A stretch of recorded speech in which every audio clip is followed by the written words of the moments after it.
Hello everyone, this is for Lacc 208. So instead of reading all of my question prompts, I'm just gonna go through them all, kind of like what I did last week. According to the author, gendered communication can be seen as a form of cross-cultural interaction because men and women often follow different conversational norms, drawing from Tannen's perspective, men's speech often emphasizes hierarchy and status, while women's speech focuses on building relationships and rapport.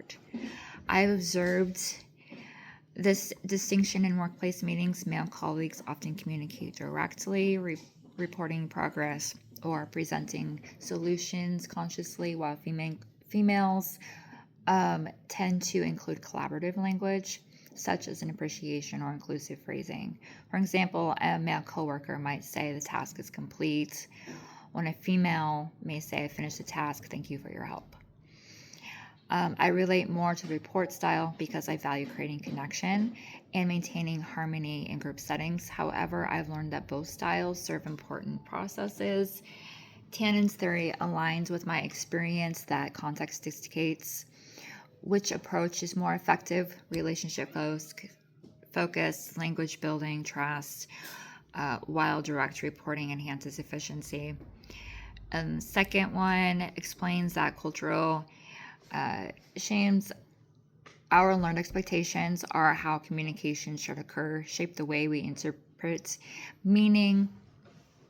These influence not just what we say, but how we perceive politeness, compliments, or feedback. I would once witness a cultural misunderstanding that highlighted this concept.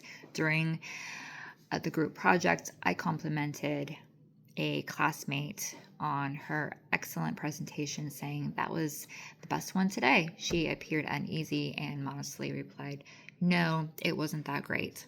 At first, I thought she was simply being humble, but later I realized that in her culture, accepting praise too openly can be seen as boastful. My well-intended compliment was uncomfortable, but for her, our cultural shamus for giving and receiving praise differed. I handled it by privately expressing appreciation in a more subtle cultural sensitivity way. This experience helped me realize that even positive speech acts like compliments are culturally embedded. Effective intercultural communication requires awareness that words carry differently social meaning depending on cultural norms and expectations.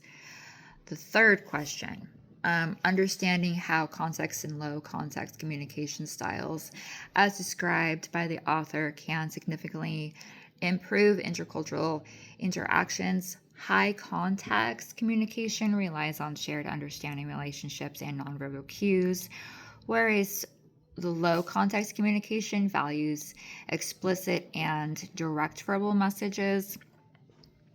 I experienced this difference while collaborating on a project with a colleague from Mexico.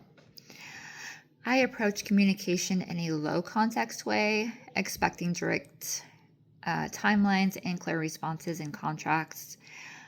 He emphasized relationship building and indirect expectations, which I initially misread as avoidance.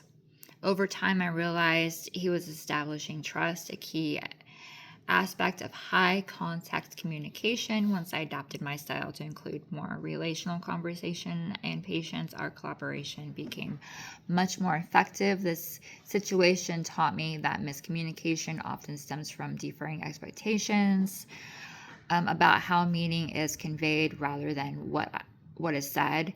My recognition and respecting these styles, we can foster smooth communication and stronger cross-cultural relationships. So that is my discussion post for week 5. Yes, it is a little bit early, but I'm gonna have to start doing my homework a little bit earlier. because things are changing in my household.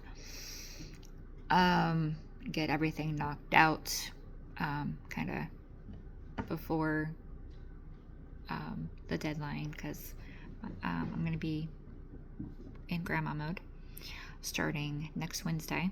I am babysitting him while she gets to go to work for the first time since he's been born. So he's almost 3. So my schedule is going to be a little bit different. All right. So thank you. Have a good week. 5.